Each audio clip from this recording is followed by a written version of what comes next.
রোজকারের মুগ ডালের থেকে সম্পূর্ণ আলাদা এই মুগ ডালের রেসিপিটা একবার বাড়িতে ট্রাই করে দেখুন।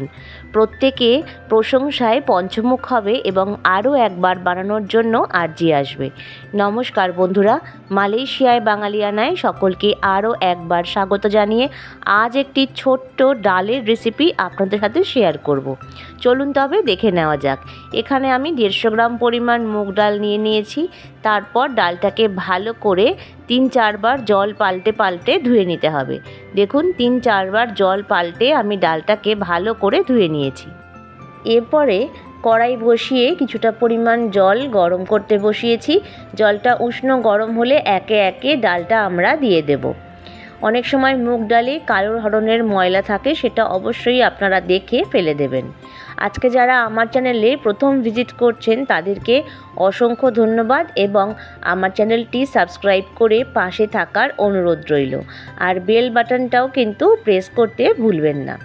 এবার ডালটা দেওয়া হয়ে গেলে ঢাকনা দিয়ে ঢেকে দিতে হবে 2 থেকে 3 মিনিটের জন্য। 2 থেকে 3 মিনিট পরে দেখুন ফিরে আসলাম। বেশ সুন্দর ডালটা ফোটা শুরু হয়ে গেছে এবং ফেনা তৈরি করেছে। এই ফেনাটা কিন্তু একটা হাতার সাহায্যে ছেঁকে ফেলে দিতে হবে, না হলে এই ফেনাটা শরীরের জন্য ভীষণই ক্ষতিকারক। ভালো করে ফেনাটা ফেলে দিয়ে ডালটা কিন্তু সুন্দরভাবে সেদ্ধ করে নিতে হবে। 3 থেকে 4 মিনিটের মধ্যেই দেখবেন ডালটা বেশ সুন্দর সেদ্ধ হয়ে যাবে। ডালটা কিন্তু আমি ভাজিনি, এখানে কাঁচা মুগ ডালই আমি ব্যবহার করেছি। চাইলে আপনারা ভেজেও নিতে পারেন, কিন্তু কাঁচা মুগ ডালেই এই রান্নাটা বেশি ভালো হয়।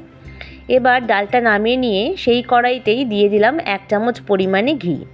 এবার ঘিটাকে ভালো করে গরম করে নেব, আর গ্যাসের ফ্লেমটা অবশ্যই কমিয়ে নিতে হবে। ঘিটা ভালো করে গরম হলে এর মধ্যে দিয়ে দিচ্ছি 1 চামচ পরিমাণে কালো সর্ষে, আর দেব 2টো কাঁচা লঙ্কা ফাটিয়ে। কাঁচা লঙ্কা গোটা ব্যবহার করলে তেলে দিলে পরে ফেটে যায়, তাই একটু ফাটিয়ে নিয়ে ব্যবহার করছি। এবার একটা খুন্তির সাহায্যে ফোড়নটাকে ভালো করে নাড়িয়ে চাড়িয়ে নিতে হবে। একটা সুন্দর স্মেল আসবে এই সময়। ফোড়নটা দিয়ে বেশ সুন্দর গন্ধ বেরোলে একটা হাতার সাহায্যে অল্প অল্প করে ডাল আমরা অ্যাড করতে থাকবো। পুরনো বন্ধুদের জানাই অনেক অনেক ভালোবাসা এবং নতুনদেরকে অনেক অনেক ভালোবাসা ও স্বাগত আমার চ্যানেলে, এবং সাবস্ক্রাইব করে পাশে থাকার অনুরোধ রইল।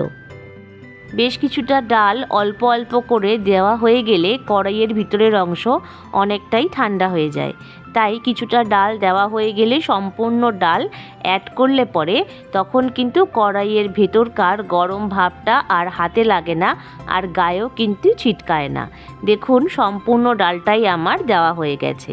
এবার এর মধ্যে বেশ কিছু জিনিস আমরা অ্যাড করব, যেমন 1/2 চামচ পরিমাণে লবণ, 1/2 চামচ হলুদ, আর 1 চামচ পরিমাণে চিনি। মুগ ডালে কিন্তু চিনি দিলে টেস্টটা ভীষণই ভালো আসে। তারপর খুন্তির সাহায্যে ভালো করে নাড়িয়ে চাড়িয়ে দিতে হবে, যাতে নুন, হলুদ আর চিনিটা বেশ সুন্দরভাবে মিলেমিশে যায়। আমার ভিডিওগুলো ভালো লাগলে লাইক, শেয়ার আর কমেন্টস করবেন, আর পুরনো বন্ধুদের অনেক ভালোবাসা রইল। এবার ফুটে ওঠা অবধি কিন্তু আমাদের অপেক্ষা করতে হবে। 2 থেকে 3 মিনিট পরে দেখবেন বেশ সুন্দরভাবেই ডালটা ফুটে এসেছে। ঠিক এই সময় 1.5 ইঞ্চি আদা পেস্ট করে আমি দিয়ে দিলাম। চাইলে আদাটা গ্রেট করেও দেওয়া যেতে পারে। ঘিতে একদমই আদাটা ভাজবেন না, তাহলে কিন্তু স্মেলটা নষ্ট হয়ে যাবে। এই ফুটে ওঠার সময় আদা পেস্ট বা গ্রেট করা আদা দিলে এর একটা অসাধারণ গন্ধ সৃষ্টি করে। এই রেসিপিটি রবীন্দ্রনাথ ঠাকুরের বাড়ির মুগ ডালের রেসিপি। প্রত্যেকে ভালো থাকবেন, সুস্থ থাকবেন।